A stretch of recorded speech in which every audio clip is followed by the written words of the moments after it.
Good afternoon, everyone. Very warm welcome to you all. My name is Anuj Sonpal, CEO of Valorum Advisors. We represent the investor relations of Satin Creditcare Network Ltd.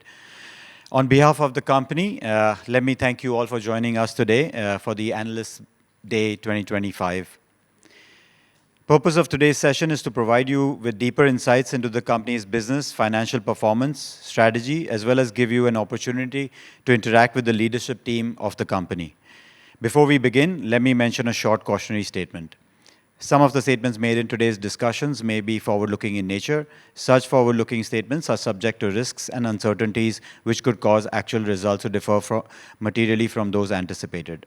These statements are based on management's beliefs, assumptions, and information currently available to them. We caution the audience not to place any undue reliance on such forward-looking statements in making any investment decisions. Now, let me introduce you to the distinguished members of the management today joining us today. Firstly, we have with us Dr. H.P. Singh, Chairman and Managing Director.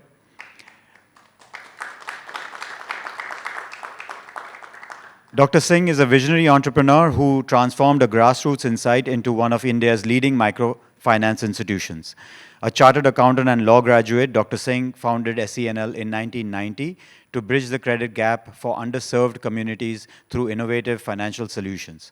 Under his leadership, the company has grown to an AUM of over 12,000 crores, empowering more than 3 million women across 29 states and union territories. With over 4 decades of experience in financial services, Dr. Singh has steered SENL through multiple economic cycles with resilience and foresight. His contributions to financial inclusion have earned him several accolades, including Social Innovator, Exemplary Leader, CEO of the Year, and Pillar of the BFSI industry. Conferred with an honorary doctorate in microfinance, Dr. Singh continues to inspire through his purpose-driven leadership and commitment to the inclusive growth across India. Next, we have with us Mr. Jugal Kataria, Group Controller. He's a seasoned finance professional with over 34 years of experience across diverse industries. A graduate of Sri Ram College of Commerce, he is a cost accountant and a rank holder chartered accountant and a company secretary. Mr. Kataria joined SENL in 2000 as Chief Financial Officer and was elevated to Group Controller in 2019. Prior to SENL, he has worked with Apollo Tyres and Berger Paints Limited. Known for his deep financial acumen and strategic leadership, he has played a pivotal role in shaping SENL's financial strength and growth trajectory. Next, we have with us Ms. Aditi Singh, who is the Chief Strategy Officer. Aditi is a seasoned professional with over 2 decades of experience in the financial services industry, brings extensive expertise across investment banking, private equity, fundraising, and mergers and acquisitions. At Satin Creditcare, she leads critical functions including strategy, investor and public relations, collections, ESG, CSR, and social performance management, while also driving global debt partnerships with DFIs and impact lenders. Prior to joining Satin, she held key roles at CG Corp Global, UV Capital Private Limited, and IFCI Ventures Capital Funds, gaining rich experience across international markets. A gold medalist in economics from Banasthali Vidyapith. She also holds a postgraduate degree in Management of Business Finance from the Indian Institute of Finance in Delhi. We next have with us Mr. Anil Quatra, Chief Business Officer. Mr. Anil is an accomplished finance services professional with over 17 years of experience in sales and operations.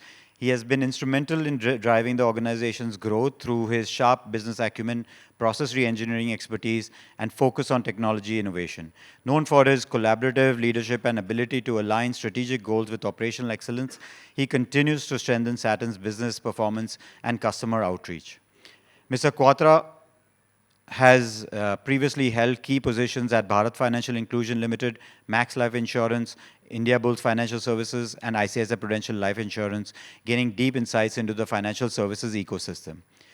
Mr. Sunil Yadav, next. He's the Head of Information Technology at Satin.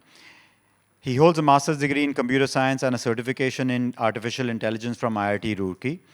With over 15 years of experience in the banking and finance industry, he brings deep expertise in enterprise solution architecture, IT security, and technology leadership. Joining Satin in 2016 as a solution architect, Mr. Yadav has been instrumental in leading the company's digital transformation journey, building a strong in-house technology team, and delivering innovative solutions aligned with Satin's vision. Prior to joining Satin, he worked with Mvantage Payments, now part of Amazon Payments, Signet Payments, acquired by IRCTC, and ACI Worldwide, where he played key roles in developing technology solutions for the banking, payments, and fintech ecosystem. Along with them, we also have other management. I will not go into too much details with their biodata, but we have with us Mr. Manoj Agrawal, CFO of Satin Creditcare Network Ltd. Mr. Dheeraj Jha, Director and CEO at Satin FinServ. Mr. Amit Sharma, MD and CEO of Satin Housing Finance.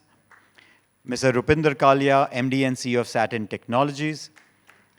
Mr. Anil Gupta, Business Head Products at Satin Creditcare Network Ltd. Mr. Pramod Marar, CEO of Satin FinServ. Mr. Varun Shakardas, Head Products and Strategy at Satin FinServ. And Ms. Pratyaksha Naithani, Lead Investor Relations. Now, without any further delay, let us start with the presentation. We will first start with a short video on the company, followed by Mrs. Aditi Singh, CSO, who will take you through the presentation. Thank you. Women, as homemakers, are often invisible. Their efforts go unnoticed, their labor unrecognized, and their contributions undervalued. Despite being the backbone of their households, they remain unseen. But the moment a woman starts earning, she becomes visible to her family and to society. Financial independence does more than income generation. It transforms her identity, granting her recognition, decision-making power, and the ability to shape her own future. This is where change is needed, and this is what Satin recognizes.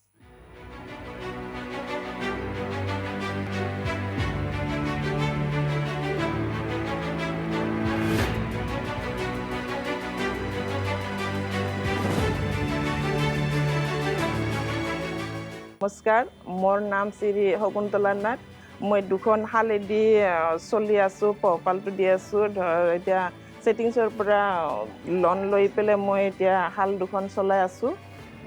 মোৰ account নাছিলে, মই ছেটিংছৰ পৰা loan লৈ পেলাই account খুলিলোঁ আৰু হাল দুখন চলালোঁ। এতিয়া কাপোৰ দুখন বিক্ৰী কৰি পেলাই মই একাউণ্টত পইচা অলপ জমা কৰিব পাৰিছোঁ। ছেটিংছে মোক অকলে দিয়া নাই আৰু আমাৰ গাঁৱৰ চব শিপিনীকে পইচা লোন দি দিছে আৰু এই লোনৰ টকাৰে আমি গোটেই শিপিনীয়ে গাঁৱৰ আমাৰ যিকেইজনে লৈছোঁ গোটেইকেইজনে ইনকাম কৰি পেলাই চলি আছে আৰু এই টকাখিনিয়ে গোটেইবিলাক শিপিনীয়ে বেংকত জমা কৰিবলৈ পাইছে আৰু ছেটিংছৰ হেৰিটোক আমি অশেষ ধন্যবাদ জনাইছোঁ আৰু যাতে আমি অলপমান আগবাঢ়ি যাব পাৰোঁ। অকল মই নহয়, আমাৰ গাঁৱৰ যিবোৰ শিপিনী আছে গোটেইকেইটা ছেটিংছৰ পৰা লোন লৈ পেলাই আগবাঢ়ি যাব পাৰিছে আৰু আশা কৰিছোঁ যাতে এই ইয়াতকৈ আৰু অলপমান বেছি কৰি পেলাই আমাক গোটেইবোৰ শিপিনীকে সহায় কৰি দিয়ে। তাৰ বাবে মই ছেটিংছত আমাৰ তৰফৰ পৰা ধন্যবাদ জনাইছোঁ।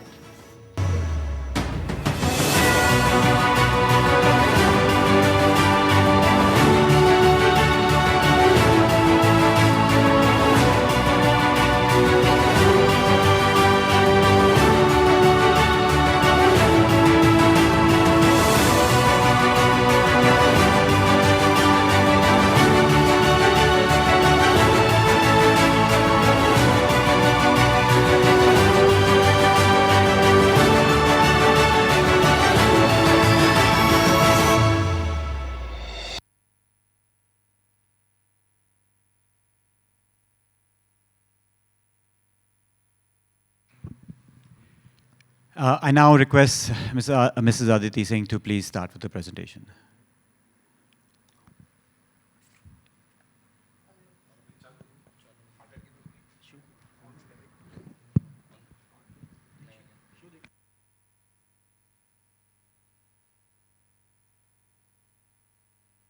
किया ऑन हो गया। Sure. A very good afternoon to everyone, and thank you for taking out time and coming for our Analyst Day. Can I request for the presentation to start showing here? Can we start the presentation, please?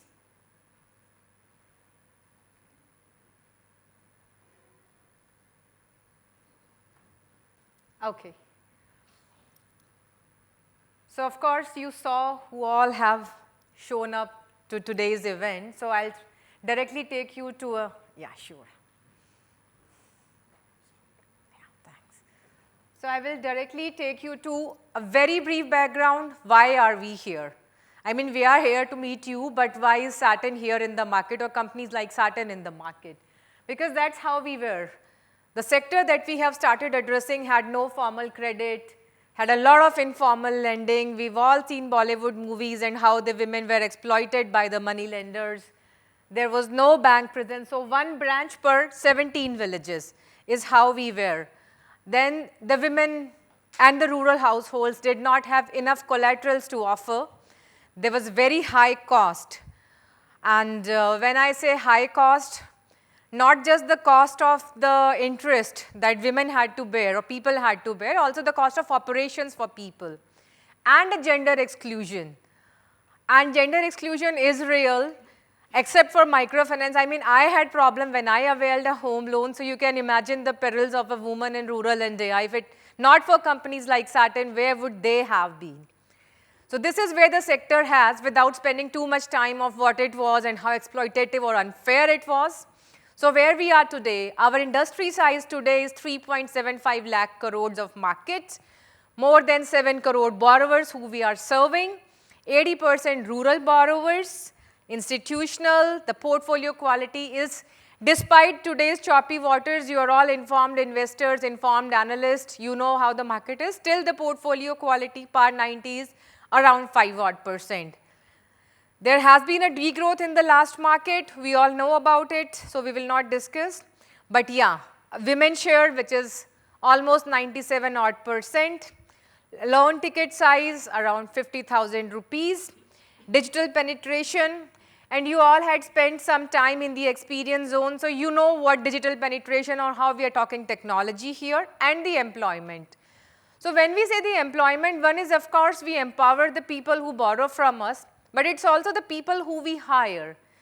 This is a boy who's 17, 18, 19 years of age, a 10th or 12th pass, semi-skilled, unskilled, having no skills. And we give them a job security, we give them accommodation, boarding, lodging, and a career graph, a career growth where they actually grow. And so of course, while we are reading about the sector headwinds, let me show you the tailwinds, how we feel the worst is over. And even yesterday, Business Standard had this conference, is the worst over? Today there's an article, is the worst over?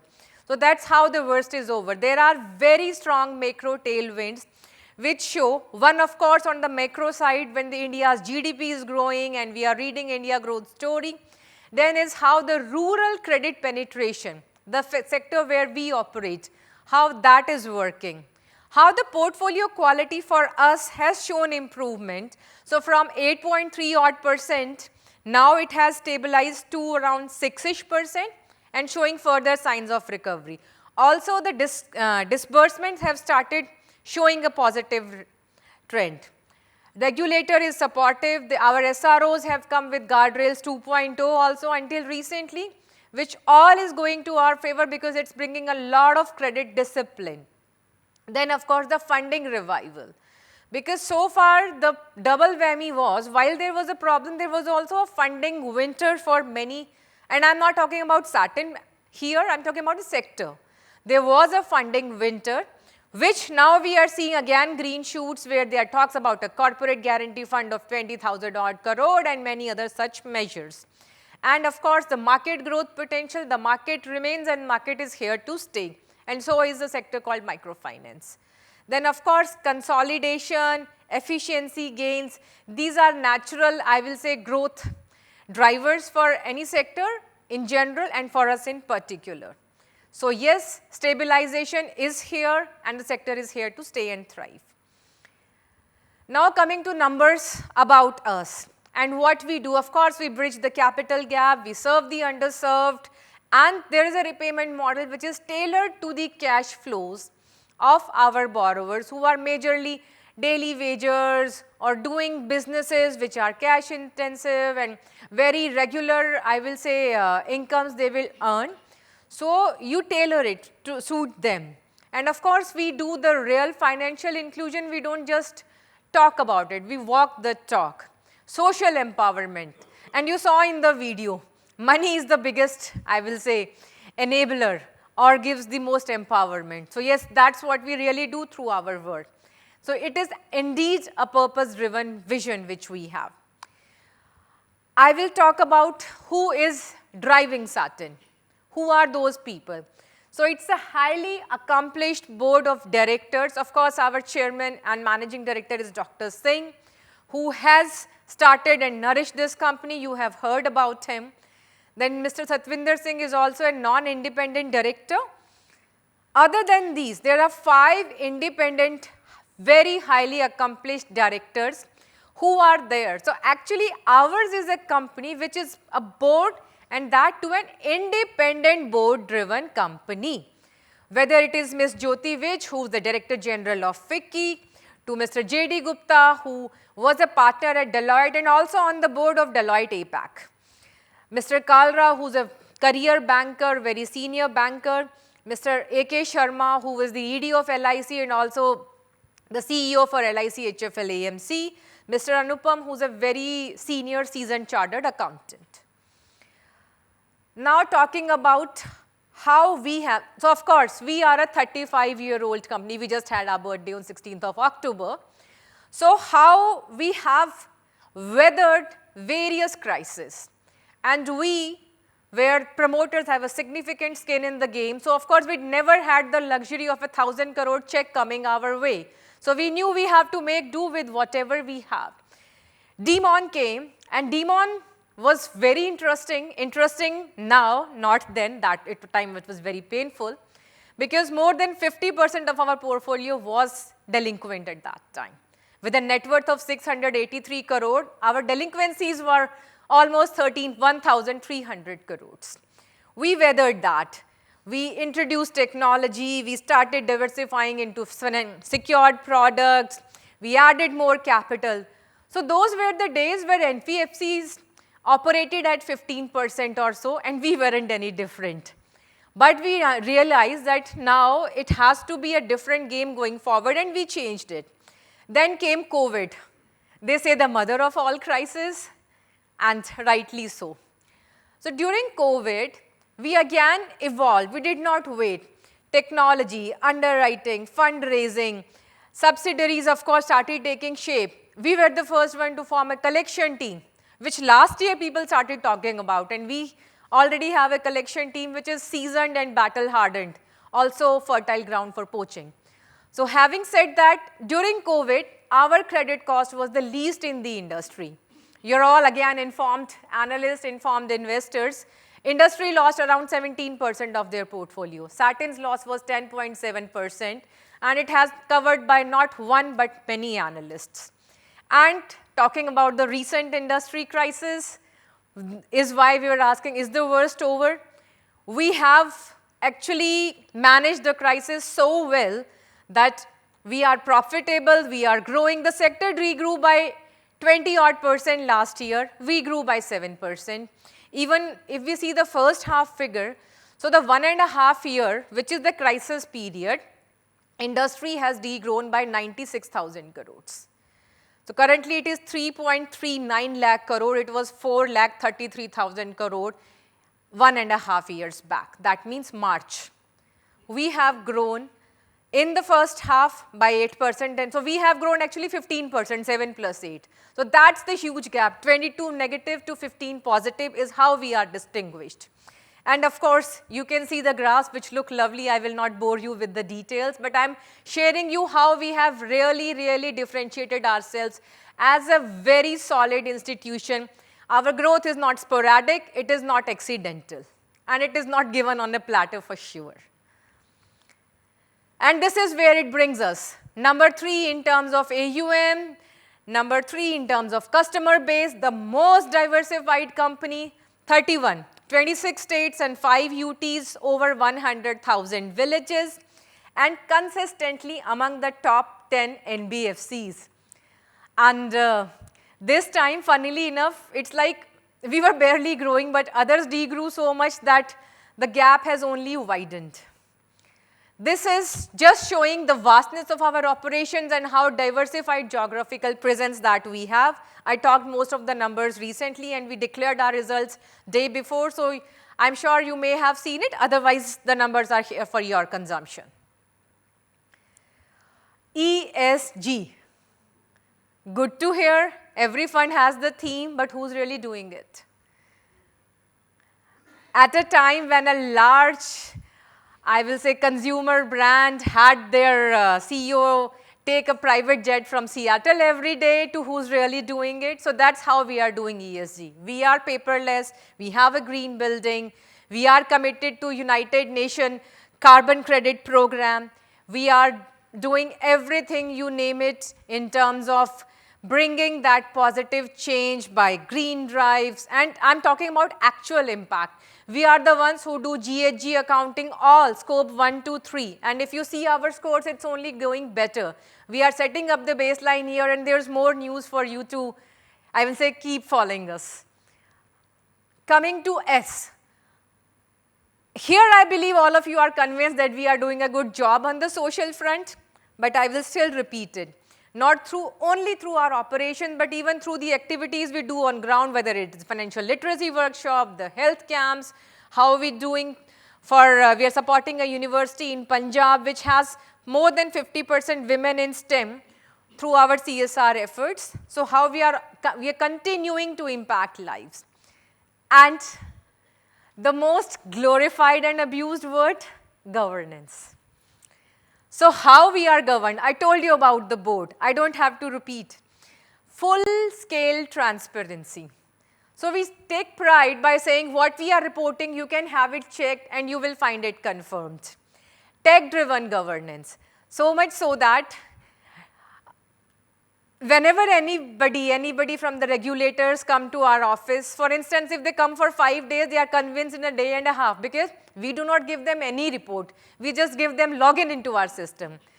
Boss, we are moving out. You're here. You are actually in our system. See what you have to and ask if you have any questions. Of course, there wouldn't be any questions if they have everybody with them. We are listed for almost 30 years now. We got listed as early as 1996. Most of you wouldn't know it. We got listed on the regional stock exchanges. No negative remark, no penalty, no adverse, anything, all these years.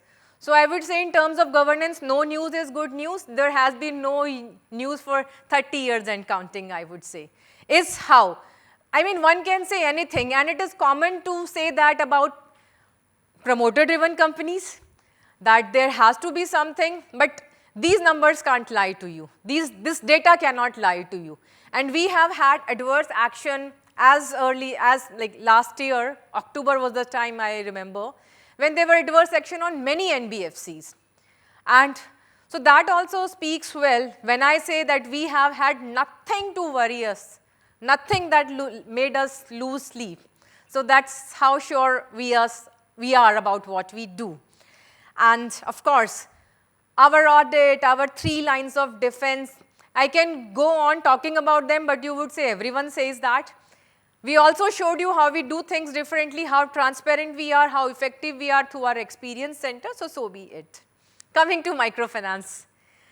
So this is just a brief about what we do. So in how many states we are, the average ticket size, and the kind of products we do.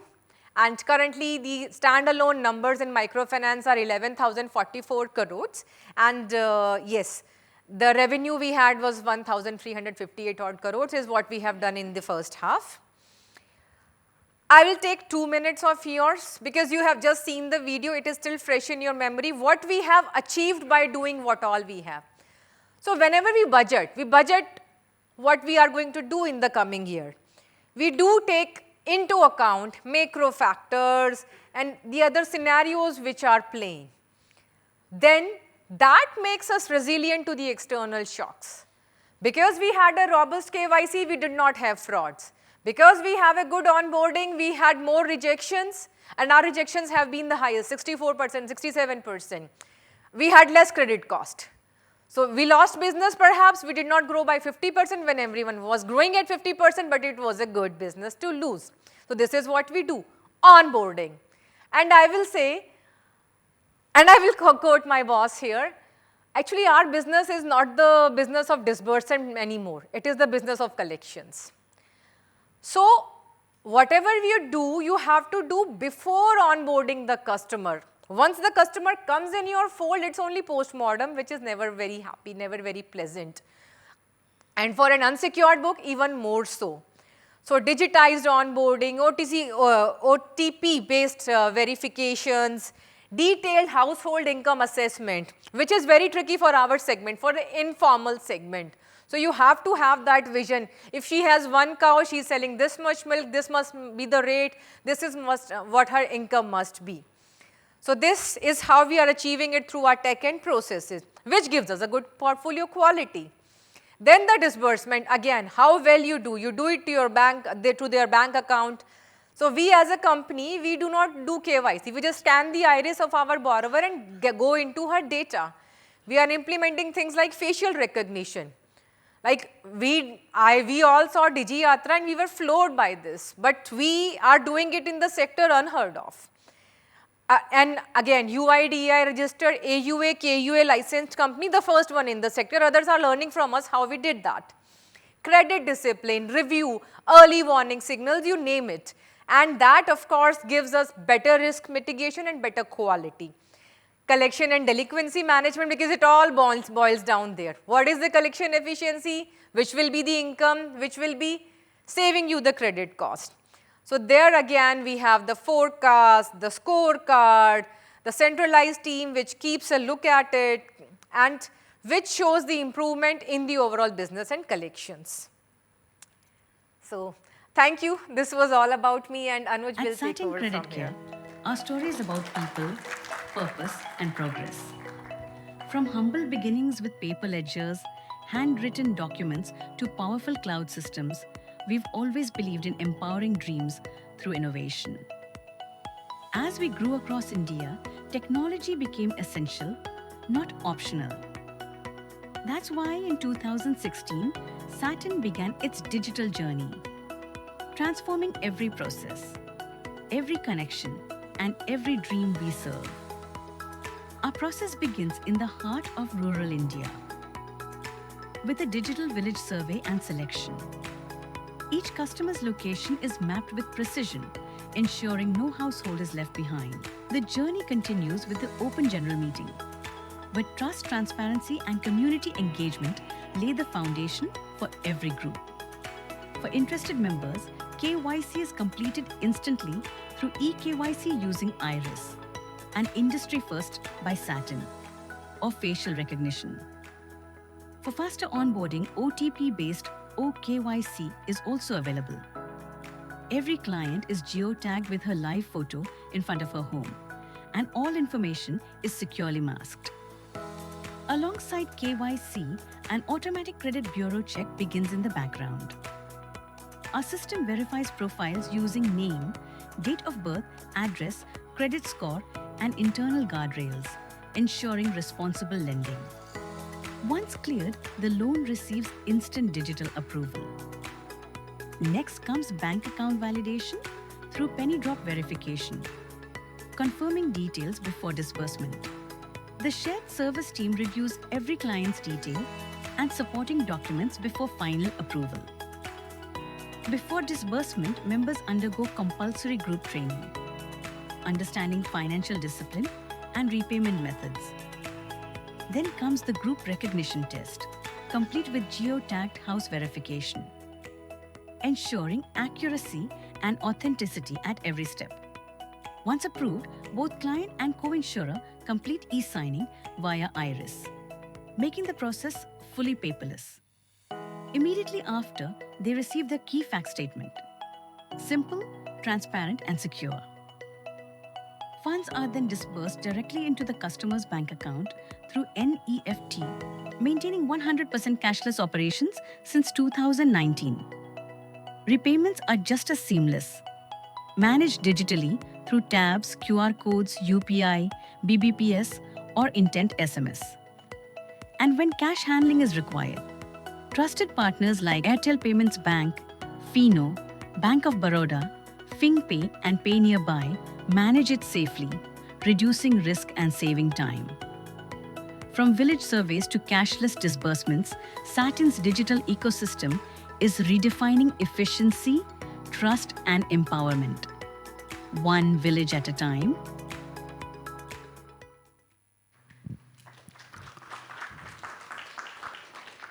Thank you. Now I'll request our Group Controller, Mr. Jugalji, to come and discuss the financial performance. Thank you. Good evening, everyone. So Aditi has given you a good overview of how the sector has evolved over a period of time, where we stand. Before I present you some of the numbers, trend, how we have performed in the last 4.5 years or so, over a long period of time, rather than focusing on what we are doing quarter to quarter. There are enough negativity in the sector. Means if you see starting from COVID in 2000 to local elections, state regulations, floods, heat wave, so on and so forth, the newspapers are filled with all the negative news about microfinance. But in the last 6.5 years, though we have seen the most challenging time, we have seen a lot of positive things. Every time there is a challenge, the industry has come out much more evolved, much more strengthened. From April 2022, the new regulations came in. RBI has supported the sector with unified regulations for all the regulated entities. Earlier, there were regulation only for NBFC MFIs. Now it is there for all the entities, banks, small finance bank, and everybody. The new regulation has given a lot of flexibility to charge the rate of interest, risk-based pricing, etc. The scope of microfinance has been increased to cover household up to 3 lakh rupees household income, so on and so forth. So a lot of positive things have happened from the regulator side also. There's a lot of transparency which has happened, the KFS statements, etc.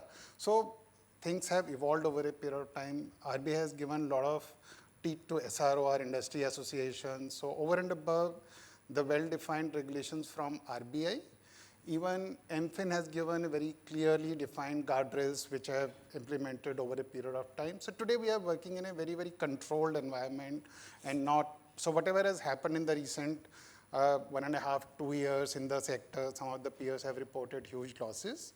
We have performed much, much better in the industry. So this has created a lot of opportunity in the sector. Before I jump to the numbers, fundamentally nothing has changed. Inclusion is on the top of government agenda. Financial inclusion is on the top of RBI's agenda. And from the demand side, nothing has changed on the ground. Means there are various reports.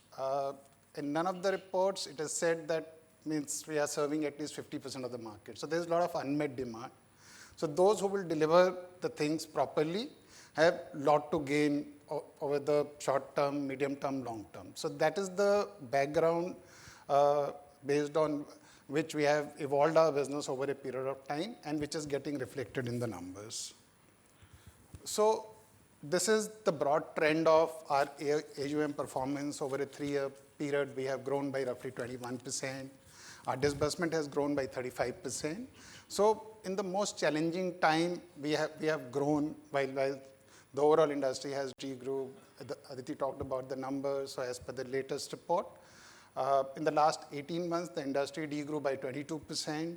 We grew by roughly 4%. So there is a gap of roughly 25% industry versus our number. Similarly, in the last 12 months also, we have grown by 5.6%, the microfinance business, while the industry degrew by 17%. So clearly, in the controlled environment, based on our own system, processes, technology, we are growing roughly 25% faster than the industry. That is one thing that we have achieved over a long period of time. This is very important slide, how the business has evolved before I switch to the financial numbers, etc. We opened more than 200 branches last year. We are planning to open 400 branches this year. We have opened 162 branches in the first half of the year, and some more branches have been opened in October and plans to open 400 branches this year. While the expenses of opening these branches to giving them, reaching to a critical level, etc., is hitting our P&L in the short term. But this is probably the investment into future. We are seeing a lot of opportunities, almost 50-60% of the market still not being addressed. So we have laid that foundation of increasing the number of branches, added almost 4,000 people in the last 18 months in the team. The customers are stagnant, but they will start growing as these branches will start producing more business. The AUM per branch, AUM per loan officer, and disbursement trends are slightly impacted in the recent periods because of these additions, branches, etc.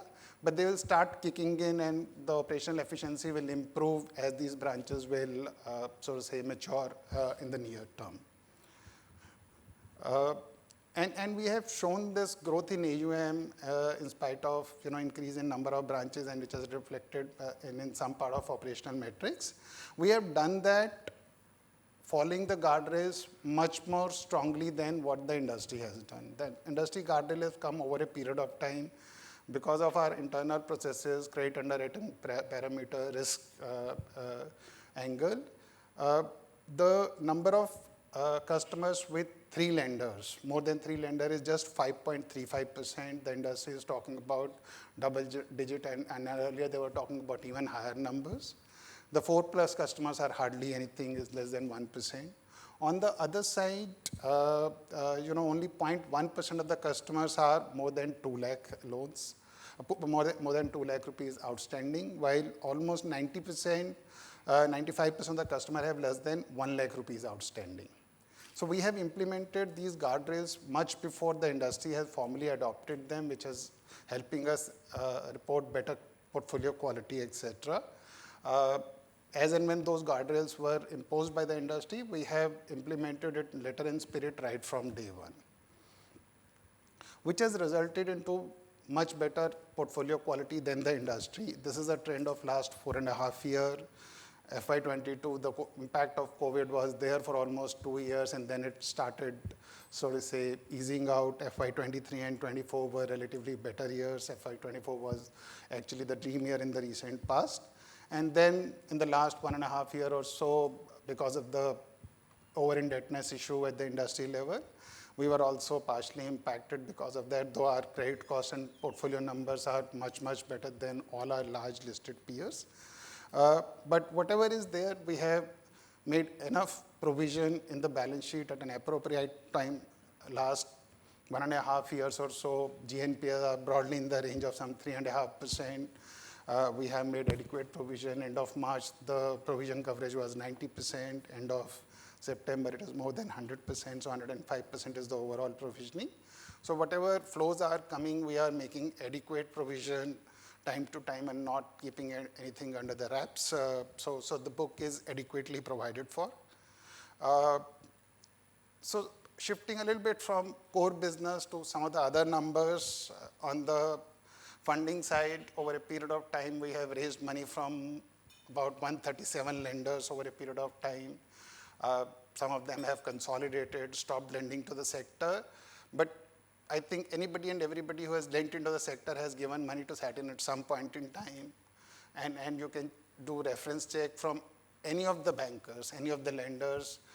They will assure you that money from Satin will come on time.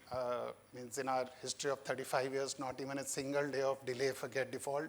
There's not even a single day of delay in terms of servicing any of our debt obligation. We have seen ups and downs. We have raised money from diverse set of lenders. If you see the list on the right-hand side, among the top 10 lenders, we have a good combination of domestic lenders, foreign lenders, banks, non-banks, foreign institutions. So it's a good diversified lender base. 75% of our borrowing is from domestic lenders, 25% is from foreign lenders, or our foreign borrowings are fully hedged. We are sitting on good amount of liquidity of more than 2,000 crore, more than 700 crore of sanction in end of September. While some of the industry peers are trying to raise the required money to take care of their business, but we have enough and more money available. In terms of rating, we are rated by ICRA at A stable. Our short-term rating is A1. The next three rating, C1 COCA from SMERA, MFI grading MFI 1, and CPP Gold level are the top-notch rating in the respective category. And SQ2 Moody rating is also amongst the best that is available in the industry. So this is the crux of whatever I have talked in the last 7 minutes or so. We are not here to talk about quarter on quarter. In our kind of business, there are ups and downs in some quarters because of some small challenge in some particular geography. This is how the things have evolved over a period of 4.5 years. The gross yield has improved in FY22. The interest rates were, the margin cap was removed. We slowly calibrated risk-based pricing, in the system, and the gross yields have started improving. The cost of borrowing is also have started showing some signs of improvement in the last 1 year or so. Our marginal cost of borrowing is around 10.5 to 10.75, while the blended cost, including some of the past borrowing, etc., is a little over 11%. But rather than seeing gross yield and cost of fund, NIM is a better reflection of how the business is evolving. The NIMs were impacted in FY22, was close to about 9.5%, improved to 11.5%. Last 2 full financial year, we have reported NIMs of a little over 13%. In the first half, we are close to 14%, but we feel that between 13.5% to 14% is the NIM that we are aiming for, and we should be able to make that. Operating cost, because we are a growing organization, was about 6.2% in FY22 and FY23. FY24 was a good year. It has gone down to 5.6%, moved back to 6.3%. It is slightly up, close to about 6.98%. As I explained that we have opened a lot of branches in this financial year and in the previous financial year. They will take some time to mature and then becoming break-even and then profitable. There was some additional manpower deployed in the recent past to take care of the delinquency, etc. But as these branches will start producing more result, I think we'll be back to the previous level as a first stage of about 6.25 or so, and then work towards bringing it further down. Loan loss ratios are, going up and down in the last few years. Our credit cost was 4.6%. We have mentioned in our earlier commentary that we'll better it this year, though the number for the first half is slightly high at 4.79%, but we are working and confident that for this year, our credit cost will be surely less than last year, though the internal targets are even tight, but for the time being, we are communicating that we'll bring it less than last year. As a reference point, in last 6 years, our average credit cost is 3.3%. In some year, it was slightly high, in some year, it was slightly low, but on a long period of time, over a 6-year year, which was very challenging time, our average credit cost was 3.3%. Which has resulted into an ROA. Again, there was some ups and downs, but again, over a period of 6 years, we have reported an average ROA of 2.1%. Last year also, this was about 2.07%. Because of slightly increase in OPEX, because of expansion, etc., and then marginally increased credit cost. The first half, we have reported 1.65%, but we are working towards beating the last year number and confident, because second half of the year is roughly 55-60% of the business what we do in the first half. So second half, the business will be even higher. So we should report better numbers in the second half. ROE is again, there's a little bit of up and down. We have reported 14 and 18% in 2 years, but we have reported on an average about 9 to 10% ROE in the last 6 years. Broadly at less than 3 times leverage over a long period of time. Cost to income ratio is stabilizing around 50%. And for the last, again, 6.5 years, we are about 25% capital adequacy. So all the broad parameters, we are performing better, things are improving, doing much better than the industry. There's no ALM challenge in the industry, and means our comfort in the ALM is stable and improving over a period of time. So this is the last slide. I mentioned some of the numbers. So average credit cost of 3.3% over a period of 6 years, which have seen COVID and all the other challenges in the recent past. 17 consecutive profitable quarters, which none of our listed peers have reported.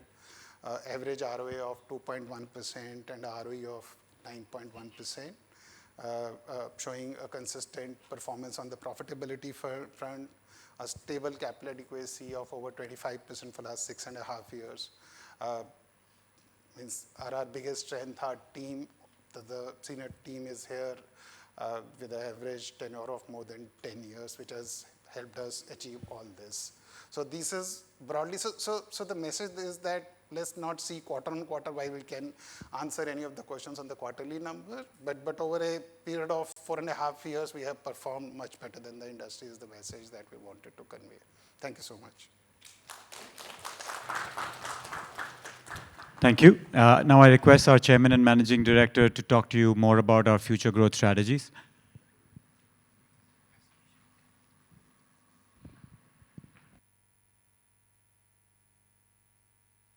The most cumbersome part. Thank you everyone for being here. And I think, well explained by Jugal, how we maintained our, I think, a pole position, for the last 6 years or so. We've talked about microfinance, but I feel that we also do microfinance. I think, I'll start with this statement. We also do microfinance, For us,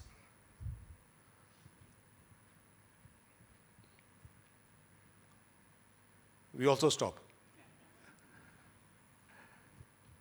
Yeah. Perfect. So I think, what we've created an ecosystem which is beyond microfinance. Why we did it? I think, if we probably would give our thoughts to it, I think, the first crisis when it came down to demonetization, I think, gave us probably an insight of. So when the first crisis hit of demonetization, it gave us an insight that we were just doing a monoline product, so we wanted to diversify from there.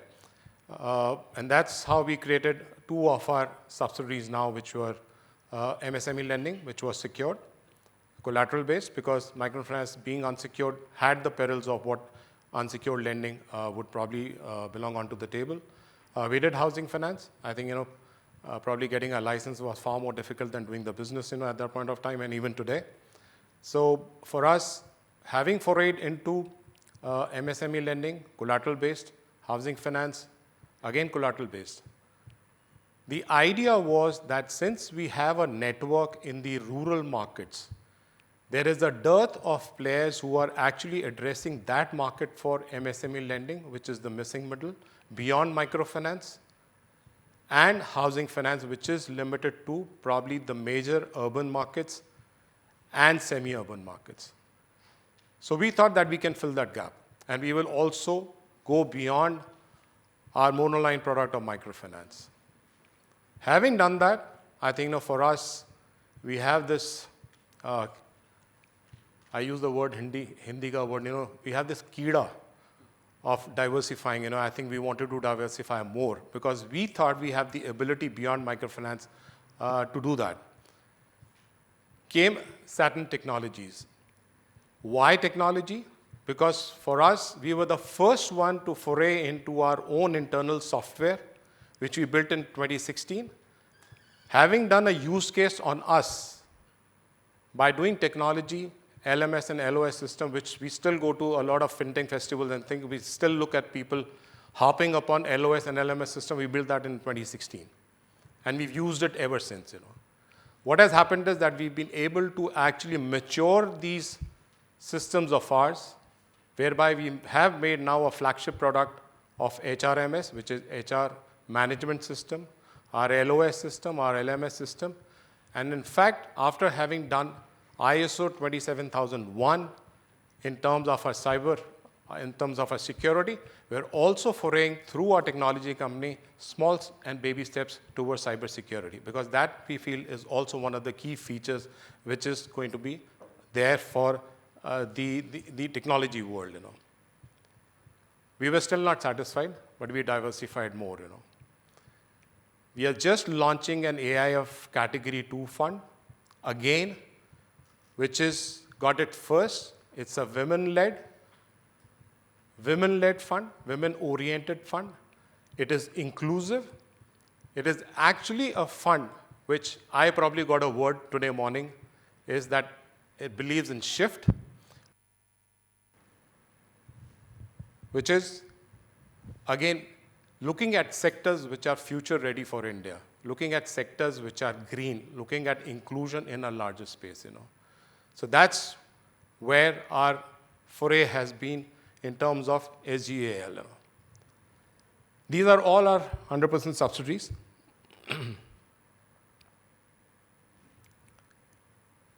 When you talk about housing finance, again, when I started my opening remarks, I said, we're trying to fix up a market which is not being looked at by,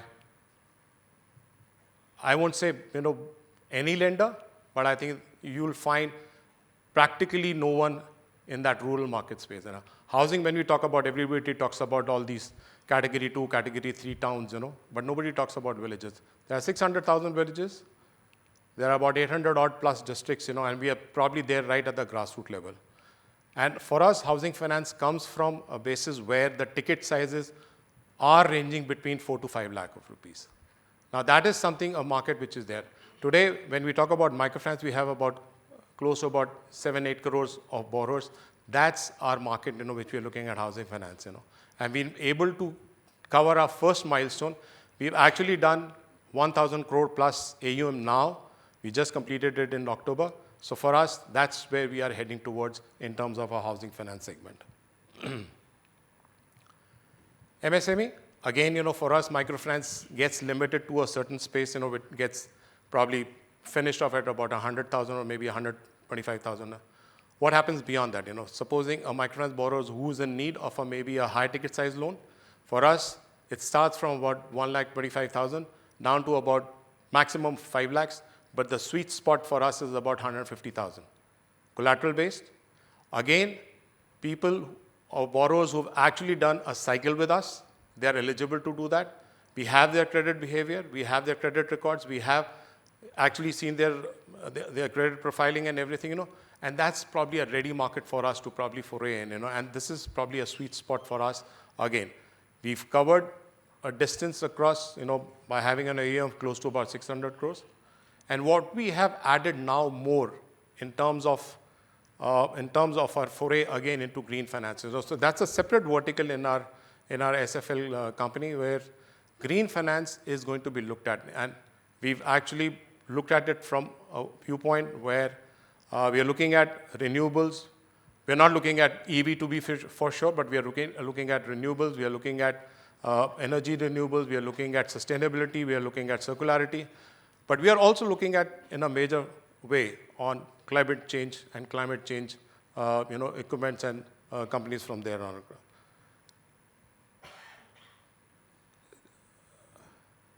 This is one of our strong statements which we always make. Today, for us, in microfinance, we've been able to address all these concerns, and we've been literally ahead, as what Jugal showed you in the slide, we've been ahead from our peers only because of the reason that we are very strong on technology.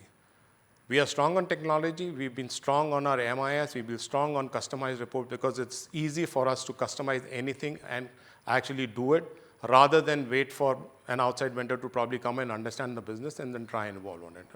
So we've created a technology company, which is, again, going to be focused more on our fintechs, on LOS, LMS. But today, we have an HRMS, which we probably are going to do it. And as we would have it, it's profitable from day one. It's just been about a year. The moment we started this company, we acquired 2 clients, and 2 good clients on on the LOS and LMS. And I think, we have a bright future for our technology company going ahead. This is as of what I told you is what we are again differentiating from there. Our first one, we're just launching it now, and it'll be a women-led, women-based enterprises, women-led team. In fact, the team is already in place, and we are looking at it in a much more fashion where I think the ESG principles, as well as I think the inclusive, as well as the future-ready businesses will probably be taken care of. This is one thing, which we are now again piloting, and we've started rolling it on, When I talk about Satin Sathi, we are in fact building one of the largest rural networks in India. When I say we are building a largest rural network in India, we have an outreach. We are in close to about 700 odd branches, 1 lakh villages. We cover at least about 70% of the districts in India.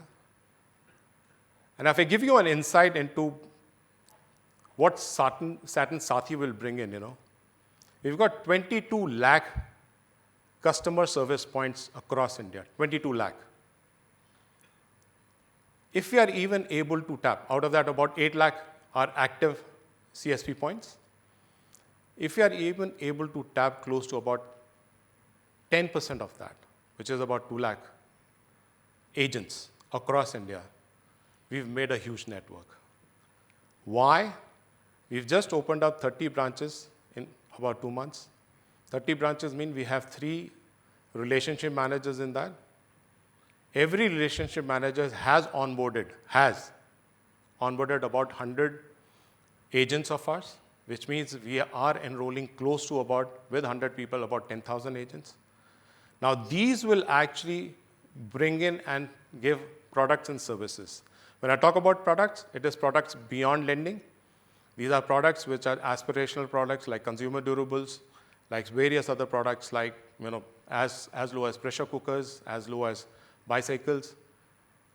Even if these 220,000 agents of ours are able to do 1 unit per month, we do about 220,000 units per month. We have up till now done close to about 5 lakh, close to 6 lakh units in the last year, close to about 123 crores. And this is the biggest network which we are developing, And once we have this in place, I think, the differentiation will remain very stark when we look at this in a largest broad framework as such,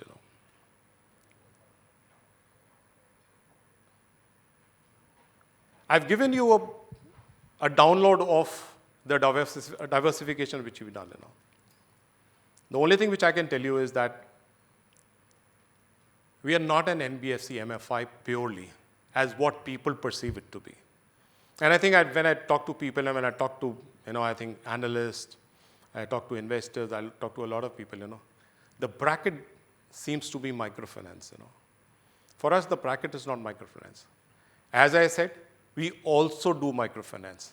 But for us, our biggest future, which we are looking at, are these 5 subsidiaries of ours, including Satin Sathi, which is going to be in the parent company. Now, when we look at this, I think, for us, the diversification is through strengthening our footprint and building up a group and an institution which goes beyond the parallels of just microfinance. This is what we want to dream for. And I think this is something which I can probably assure you across standing on this podium today, that by 2030, we are looking at having an asset mix of at least 25%, which is going to be non-MFI, composite of all these subsidiaries of ours. 75% will be microfinance. But I can tell you for sure that we will try to break this 25% also in 2030. That's what we look forward towards Satin as an institution. Thank you so much.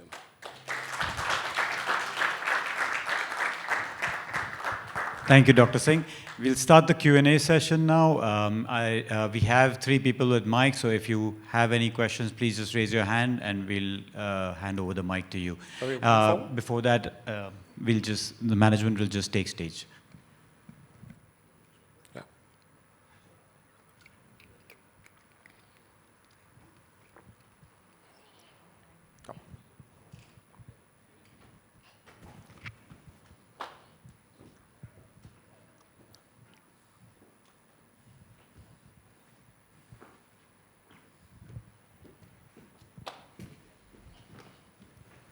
No, Arjun, I'll take over your role, basically. So I think everybody's heard about us, patiently, and I think, please feel free to ask us questions,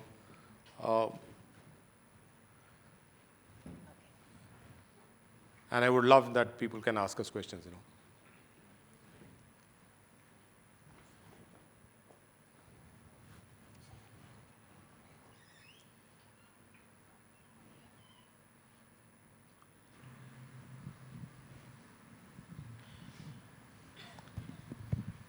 Hi. Thank you for a wonderful presentation. Very impressive, I must say. In one of the slides, and this may be a very newbie kind of question on industry, but in one of the slides I saw that you had given that number of lenders per borrower. So my question was that why does the industry or you would lend to somebody who has already taken loan from 3 other borrowers? What is the dynamics there? Why a customer takes loan from multiple lenders, and how does this work at the ground level? See, let me give you an answer to this. I think if you look at the grassroots level of a rural household, every rural household technically across India has close to about 2 to 3 streams of income. They will have a small maybe land holding जहाँ पे वो farming करेंगे. They will have a cattle, maybe a couple of cattle, basically from where they will have a consumption of milk, or they can sell milk. That's another stream of income. One is farming, one is dairy farming, which is practically prevalent in every household you go across in rural India. You'll have an income from there. A third, which will be like clusters of cottage and household industry which work. You'll find Firozabad bangle making, you'll find Agra shoe making, upper shoe lowers. You'll go down to clusters like these where they have household industry businesses happening across, small cottage industry businesses. That's another stream of income. Now, when the stream of income are close to about, on an average, about 30 to 40,000 rupees per month, their aspiration to take money is not just limited to about 50, 70,000 rupees, which one MFI technically takes care of. If you look at the MFI industry, right now even, the average AUM outstanding is about 53,000. So when I talk about 50,000 se kuch nahi hota. Even if you've got a small kirana shop in the rural village, 50,000 doesn't stock up to any kind of a level. Now their aspiration is to take a little bit more than that. So 50,000 is not what they're looking for. They're looking at close to about 1.5, 2 lakhs, 3 lakh of rupees, which is there, which one institution is normally not able to satisfy, because we all limit ourselves to technically about, the maximum limit is about 90 odd thousand. So they will have to borrow from a few lenders, which is about 2 to 3, so that the optimum capacity of their credit need is fulfilled through, let's say, not one but about 3 lenders. So that's probably the premise, where technically about 3 lenders jump in. Okay, thank you. A related question to that is that over the period when you would have, I'm sure you would have done that analysis on your loan loss. Have you done this in terms of this category-wise, that where the loan loss has been more? Was it as a single borrower, 2 borrower, or 2 lenders, or 3 lenders, or 4 lenders? Is there any correlation? So we run a lot of data matrix on this. So we try and find where do we find our portfolio quality erring. There's no standard formula which we've been able to arrive at. It's not according to geography. It's not according to the business which they do. It's not according to the number of people are there in the household. We've done every kind of a demographic check. It's random. There's no pattern which is probably been there, and we've been trying desperately to find that pattern. Is there a pattern somewhere where the loan loss provision emanate higher somewhere or through a certain category of borrowers or a certain business, which will probably be there. But sadly, so there is no fixed, mechanism where we're able to find a pattern to that. So it's, I think, it can come from anywhere technically. And that's how it is. Thank you. Yeah, I'll just ask another Sure, please, yeah. question from my end. Yeah. Sure, please go ahead. Yeah. Before So she takes on the I mic. just wanted your understanding on, if you can just take us through, how has the regulatory framework changed in, let's say, last 1 or 1.5 decades? Because we saw demonetization, we saw lockdowns in the recent past. But this model, when from a secondary market perspective, when we as investors saw it, it came across as one of the most solid credit giving practices from a JLG perspective. But now, from that particular spectrum to now, as earlier discussed, multiple lenders to the same borrowers. So how has the regulator's point of view changed in this? And is it also, and we also parallelly speak about the financial inclusion. If we have to think on those lines, then something like MFI needs to be, from a TAM perspective, should be theoretically a very high number. But you also spoke about how you want to get into some of the other businesses, not just from a MFI perspective. So are these linked from the way the industry has panned out and your strategy going ahead, and the earlier part? How is the regulatory aspect changed in the last 1.5 decades? So let me answer your second question first. Why have we diversified? If you look at it, what we told you, I think the universe of the borrowers remain the same. When I talked about 6 crore or 8 crore borrowers, basically, the universe remains the same. So what we are bringing on is, like, say, if somebody's taken a microfinance loan, I think, their credit need was limited to maybe a small aspect of their business. The moment they graduate from that small limited business across and move on to a higher cycle of business, who is there to satisfy their needs? The banks have not stepped in across over there, and we already have a credit profiling of all these borrowers. So this is the best segment for us. Again, so we actually give them a high ticket loan, but based again on collateral. Similarly, housing. We've seen housing across various segments coming in through urban. Talk about 5 crore ka loan, 1.5 crores. Tier 2, Tier 3 towns, of various housing finance companies. But there has not been a single institution which has been able to crack the rural market. Now, the rural market is again very huge.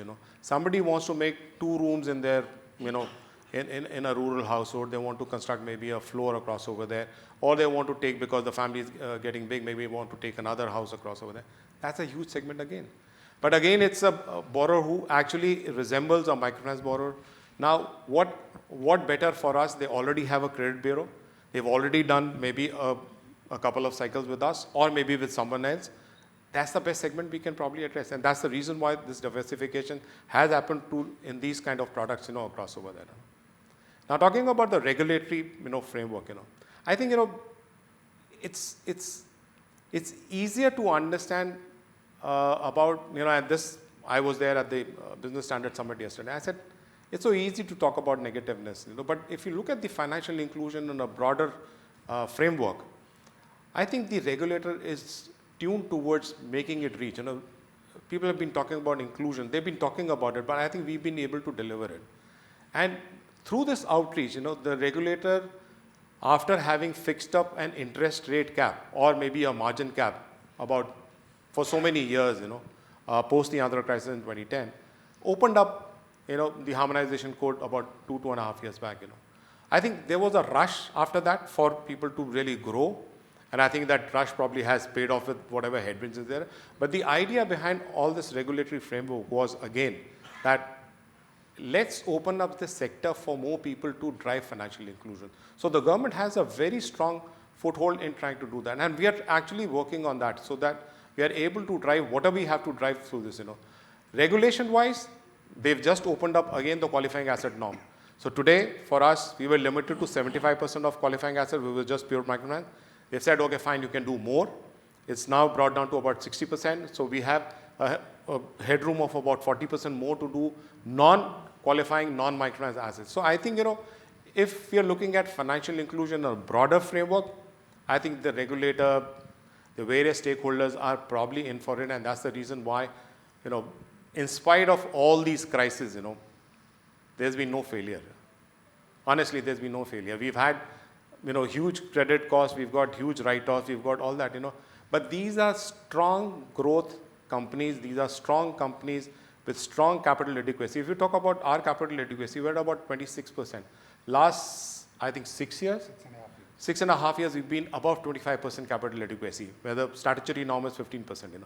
So there's depth in this business model. There's a lot of this thing, and I think people probably should look at the more positive aspects rather than, and I think human nature always is like that. People love to hear about negativity, rather than positivity. But I think, what happens is, in this whole bandwidth of negativity, people tend to lose focus on the positive things which probably there, and maybe that hits on later to everybody. Thank you. Thank you. Please. Yeah, thank you, sir. This is Aditya Mundra from My Temple Capital. Thank you for the opportunity. Just couple of questions. I'll start with the first one.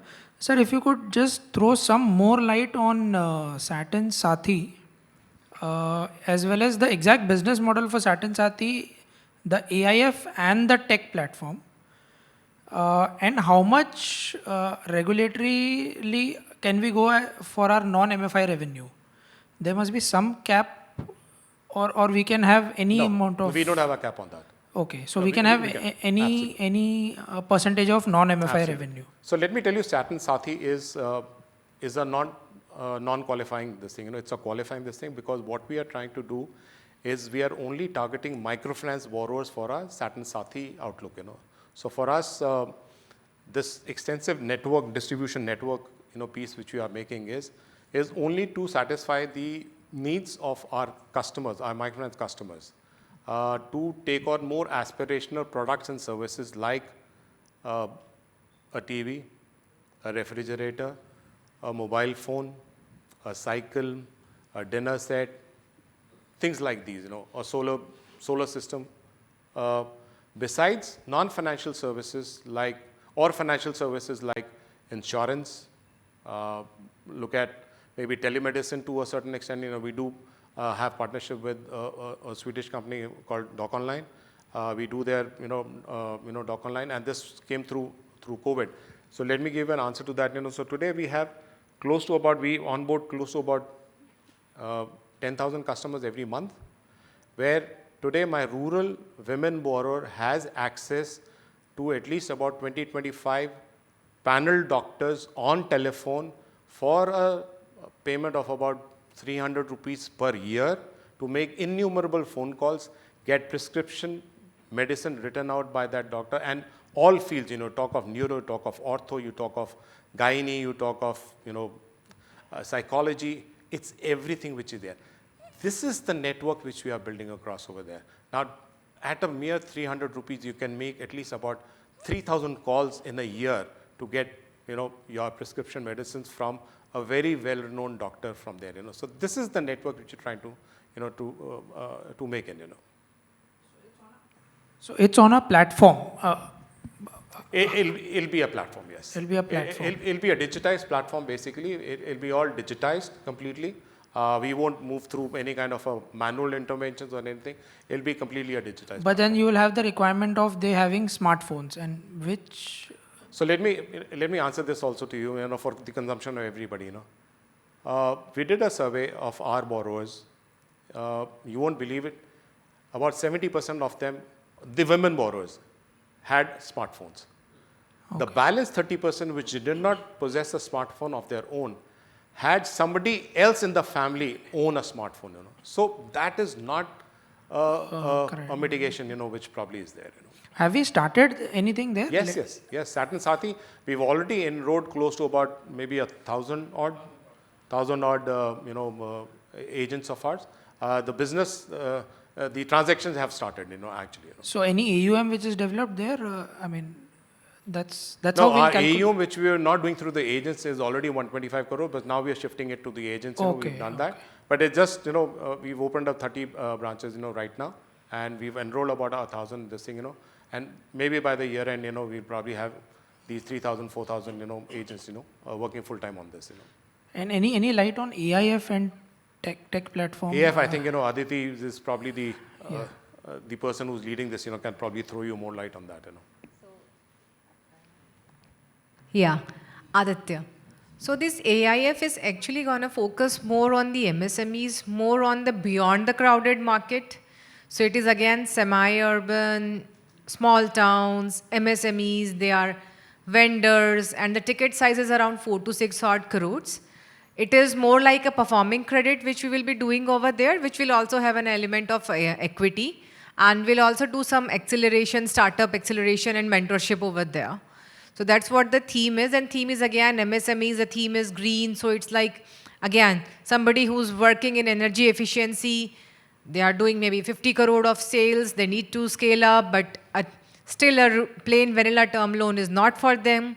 So we can give them tailored, customized financial solutions and a hand-holding is broadly what we are doing. So we are doing slightly difficult work. Also, we are developing a tech tool which does most of the, I will say, due diligence, most of the analysis and the monitoring post-investment. So the GRC is also we are doing through technology over there. So AIF, our model, our revenue will be the management the fee. Management fees, yes, broadly that and whatever carry we get. Any AUM in that? What is the AUM right so, now? the first scheme, the licensing is underway. So, the first fund is 500 crores and scheme 1 will be 100 odd crores, 12 million. And the tech platform also, any monetization has happened No, so it's our own in-house tech which we are developing only to look at the fund for now. Then we will also encourage our investee companies to implement that, and then we will see how the traction goes. Okay. And any plans of demerging these non-MFI? So let me give an answer. See, the idea is that at some point of time, when it is right, we will monetize these assets of ours, and that is, frankly, we would do at It's some on point the cards. It will be there, yeah. And just last question, any guidance on the ROE on the MFI business? What took you so long? No, I think, we've given one which will probably have this thing. We've said that, our credit cost, what was there for last year, we'll beat that. And I think, that's probably a very positive indicator to look at it because, the industry is still not talking about it.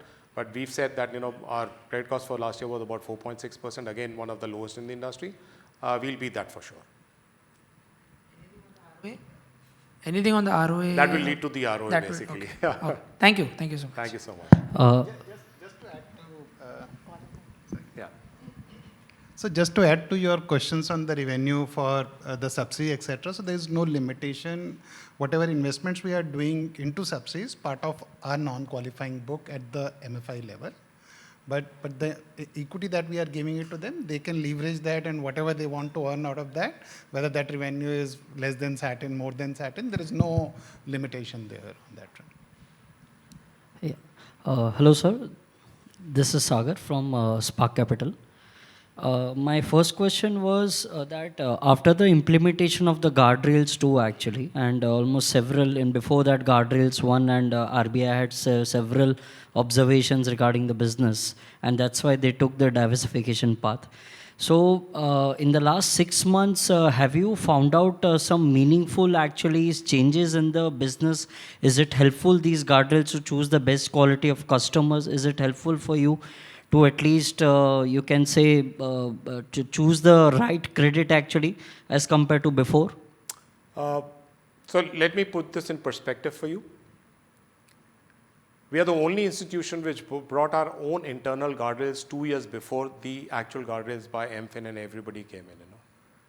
The reason for this is that the output numbers, our credit cost was probably the least in the entire industry because of our own internal guardrails, which were kind of what has been brought in by MFIN and the other SROs. Now, having said that, if you look at our data, the guardrails which have been put from April, and before that also, I think, I don't have a number, but we had about close to about 4 to 5% which was 3+ lenders, where the industry was talking of close to about 20% or so, So just because we had our own internal guardrails put in together, and post-April, it's zero. It's completely zero. We don't have not even a single this thing, The only thing which it has given us post-April is that our rejection rates have gone up. It's closer to about 64% now, rather than what it was. And last year, what it was? It was about 60%, 61%, Okay. So this has helped at least to choose you better quality of Slightly customers. more better. Slightly more better, but we already had this implemented through us, Okay. My second question was, you have given the FY30 guidance actually, that your non-MFI assets would be around 25%, majorly would be housing and MSME. So already the RBI has given you the bandwidth of going for 40% for in NBFC MFIs. So why are you not stretching it till 40% and staying still 25%? And why to not introduce a new product such as a gold loan, and instead of going for this AIF and this Satin Tech and all these diversifications, why not to introduce one more product? But why? This will give you better stability in your loan book. I think we are far more better stable through our other activities. This is what we feel. See, we are not cut out to do gold loans. There are a lot of players who are doing gold loans, across over there. What we are again, banking upon through our subsidiaries is, one, the large outreach which we have. I think we are banking upon that, and there is practically dearth of people. Gold loan, Abhibi, you will get, you'll have the Manapurams and the Muthuts and the small finance bank talking about gold loan, and including the banks. You don't get the rates, one, because the banks are there, heavily invested into this. We feel that we still have a lot of room left to do and look at, MSME, the missing middle, which is from there. AIF definitely gives us the flexibility to do what we really intend to in terms of green, climate, women-led enterprises, MSME inclusion to a larger extent. And having said that, for us to introduce green finance as a vertical, I think green is the future. Today, if we talk about it, I think we are investing ourselves into the future which is there, And that's the reason why we're building up this vertical of green finance into SFL, which was just doing pure MSME lending. And we've got, I think, a huge, features on that. And I think I can probably take a minute, if you have time, I will ask Pramod, who's our CEO for Green Finance. He's done 3 years of, a lot of research on green finance. I think you'll probably spend a minute and, tell what green finance is all about. Sorry. Huh.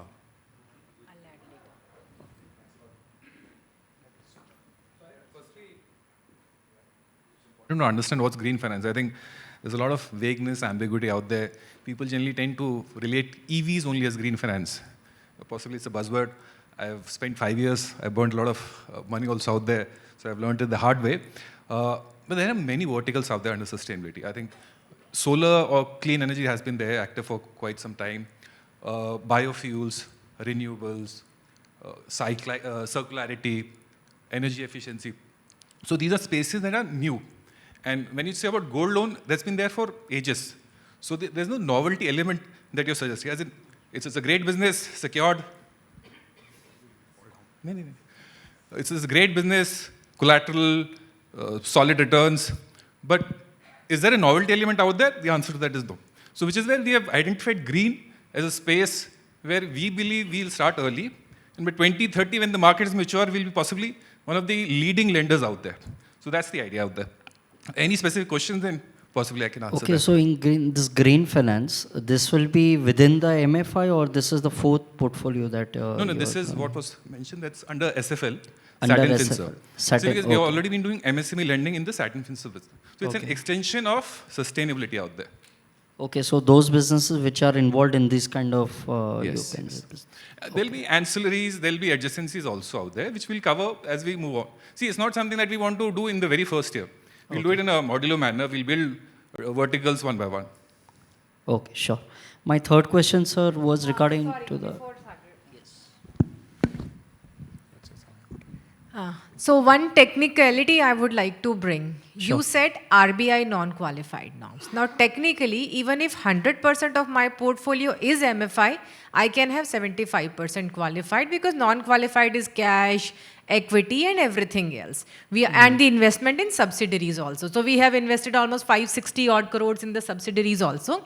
That is also non-qualifying. So technically, you are saying that 75 आप कर रहे हैं. That is portfolio. Within that, MFI and non-MFI is what we have shared. So you may not confuse the two. Just bringing that up. Okay, you haven't incorporated the subsidiaries. That's Yes. So in the only the portfolio managed because RBI formula is everything. It's a balance sheet formula. We are giving the portfolio breakup. Sure. My third question was regarding to the AIF only. Okay. The AIF ticket size, is you mentioned, is around between 4 to 6 Yes. crores, and that is quite different as compared to your own Absolutely. organic MSME portfolio. So your clients would be naturally in tier 1 or metro cities, right, rather than semi-urban? Not because really. those turnovers at least 50 to 100 crores. Yeah. So there are people doing 50 crore turnover in places like Hapur also. Just that we don't see it. So we are going to those smaller towns beyond the metros. Okay, sure. Thank you. Oh, yeah, thanks. Yeah, I'm here. Oh, sorry. Hi. Good evening, Dr. Singh, and thank you to you and the entire management team. It's a very good format to have your entire leadership team here. I want to go back to your statement, we also do microfinance. So I want to understand within the 75%, I know by 2030 you want to have 25% or more of revenues or AUM coming out of non-microfinance. But within microfinance, do you see there are untapped opportunities? Because the reason I ask is you have a 35-year history, you're currently top 3, you've been successful at this. And you have built a moat in it. Yes, there are lots of microfinance companies, but you are amongst the leading companies. So I just want to understand, do you feel, while you did mention you are sort of pan-India, 550 districts, almost all states, but India is a very large country. So are there opportunities there, given access to technology, your network, your reach, within the core microfinance business that you could also pursue over the next 5 years? Just some thoughts on that. Yeah, so, when I said this, we are probably the only ones who made a statement that we are owning 400 branches this year. I think we're the only MFI which said that. So we're looking at growth perspective there also. Satin Sathi is an offshoot of this, because we have a distribution network which is done by our loan officer, this thing, but we've never tapped an external market of CSP agents, which is, I said, is about close to about 22 lakhs.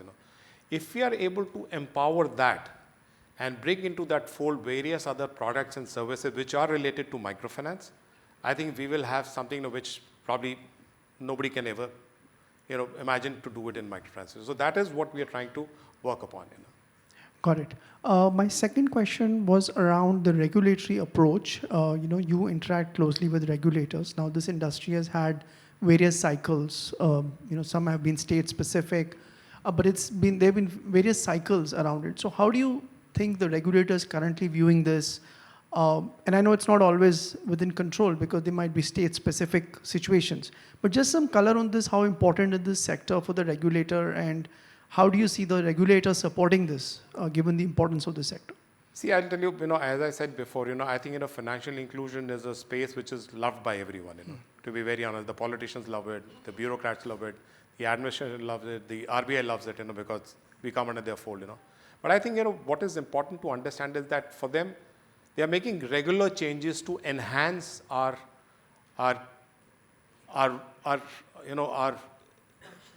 complete functioning and the environment which we work upon. The reason why they brought down our non-qualifying asset norm basically because we were getting hurt by that.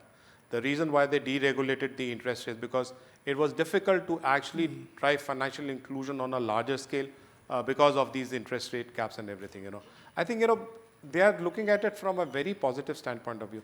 And more than that, I think for us, what we get in also from a lot of state administrations, a lot of help across in terms of how we are able to widen the region. We do a lot of center leader workshops, we do a lot of health camps, we do a lot of other activities which actually bring a lot of these women back into the mainstream fold, to probably work upon that. And that is probably something, which is looked at by, various states, I'll just give you one small example of the state, Assam.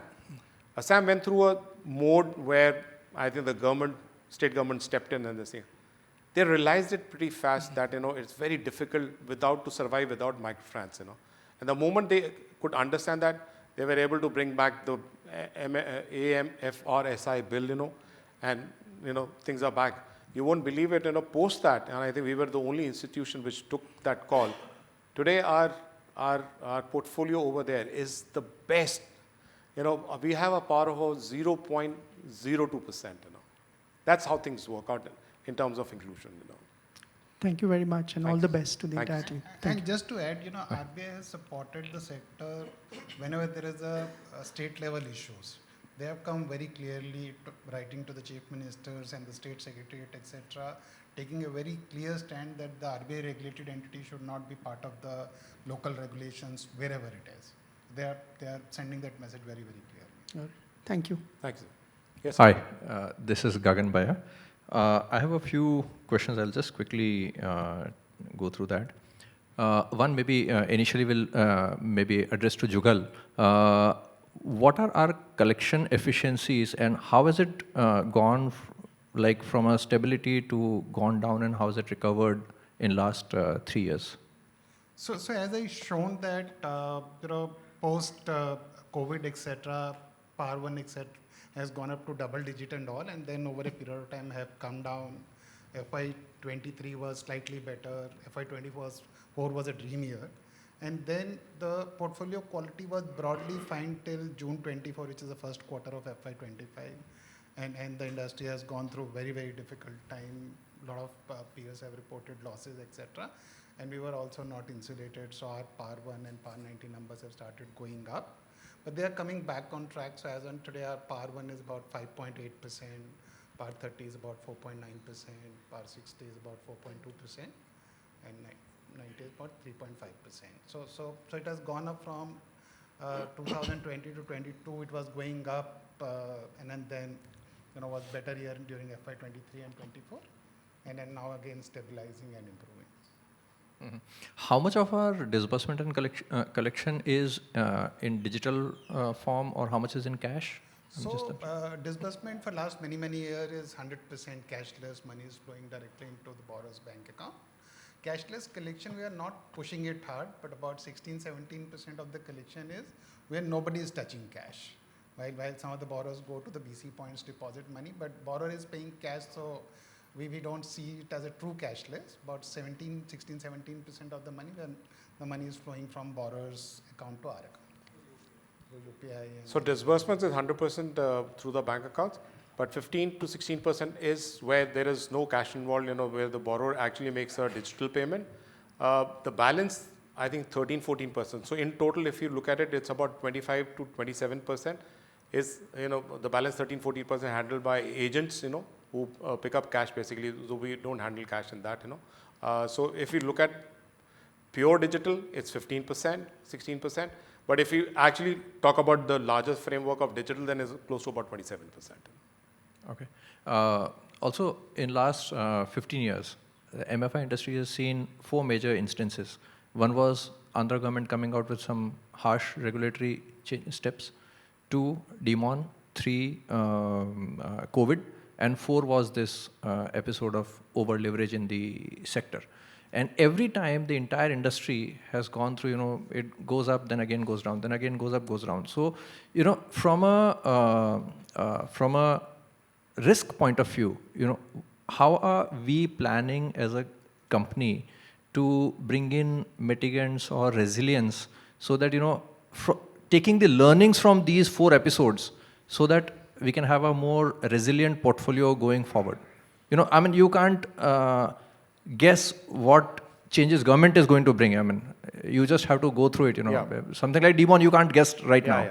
But, more from taking the learnings from these 4 episodes, how are we planning to make our portfolios more resilient? Yeah, so that's exactly what we've been able to do. So one, diversification, definitely that's a broader way of, looking at and mitigating that, The other is we are constantly evolving ourselves through, looking at the mechanism of JLG. Are we able to do anything on that, and we are doing our baby steps in that, Just to give you an example, like Earlier, the JLG group used to be close to about 20, 25 women, We brought it down now to about 10 or 11, because it's now more easier to do a connect. Earlier, we used to start with a first group of at least about 8 to 10 women, We brought that down now to 3 or 4. So a group gets formulated and formalized with just 3 or 4 women, So that's one key takeaway we've taken from that, We've brought in our internal guardrails, We work on these MIS practically day in and day out, We've got mechanisms of looking at center efficiencies. We are looking at state-specific this thing. We also look at in terms of PIN codes of how every PIN code performs in terms of their credit behavior. We've got our internal scorecards. We've got our internal scorecards based on whatever we find in a household across over there. Uske ghar mein TV hai, nahi hai, kacha ghar hai, pakka ghar hai, what business are they trying to do? And this is an evolving feature we come to. Whatever we've done, and that's the reason why when we say this, I think, it's very difficult for people to realize that it's a constant day-to-day work which is happening, it's work in process. There's no one magic formula which will come in, but what we are trying to do is we are cutting short our periods of distress, which will there, So if the industry goes down by, let's say, 10%, we are sure because of all these factors put in together, maybe technology, our internal guardrails, our scoring systems, our various other formats, If it is 10% for the industry, we'll be, let's say, 2.5%, 3%, So that is what we are, we are building on into our entire ecosystem across over there. And that's how we probably do it. Broader concept, diversification. Are we also looking at move towards individualization? Do we already have some portfolio? Yes, we are building that also basically. So I just give you an example of smaller JLGs, but we are also in a couple of states where we feel that there is room only to do individual lending, We are moving away there. We're doing pilots on that. Once we see that the pilot is successful, definitely we'll move away in those certain specific states into individual lending also. Because you would have data for the existing borrowers, which, you can see the credit history and performance and basis that But see, everything happens on the ground. Unless until we are able to look at the complete practical solution of delivering and the collection mechanism, I think we will not be able to answer it just by pure this thing. So we are working on, and I think the thing is ready. We'll be disbursing in a couple of states, basically only on the individual lending model. Last question. What's our, long-term plan or medium to long-term, let's say 3 years and 5 years on a AUM basis, where do we see ourselves, our business?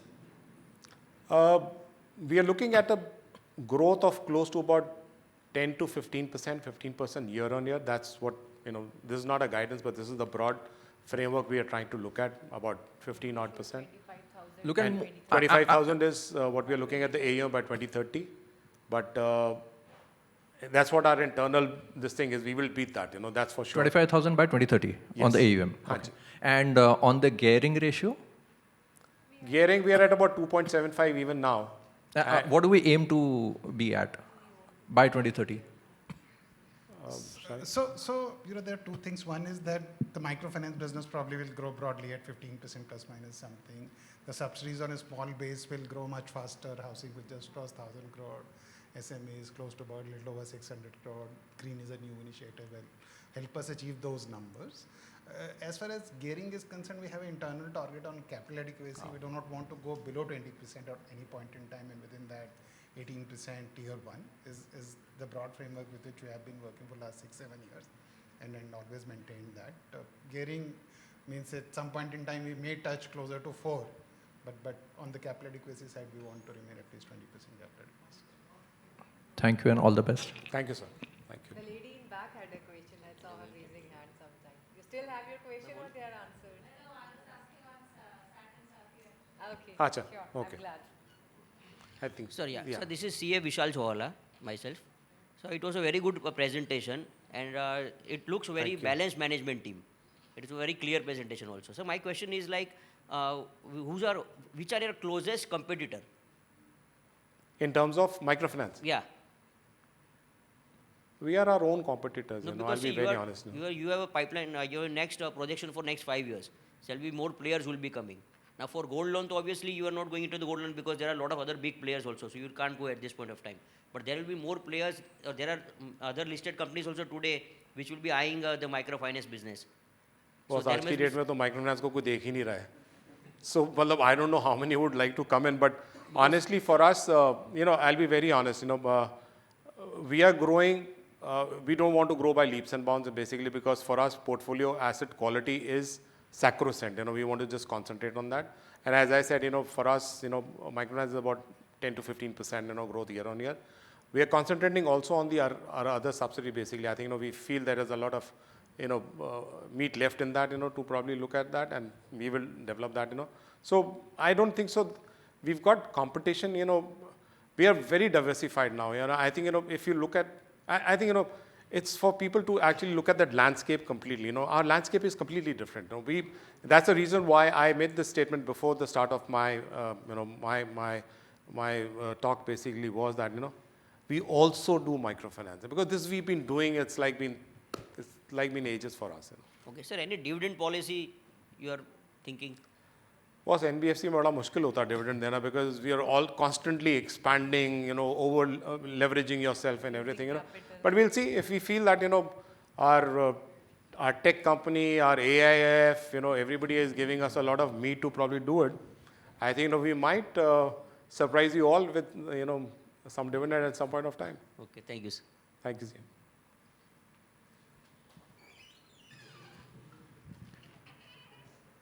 Any further questions? Great. I think we've answered everybody's questions. So first of all, let me thank the management for a great presentation and answering all the questions patiently. And thank you everybody and for thank you everyone, joining us. for being here with us, Absolutely. The Experience Center will still be open. So if any of you guys missed it, please feel free to join us there. And also for Haiti. Thank you everybody. Thank you so much, Thank you, Jim.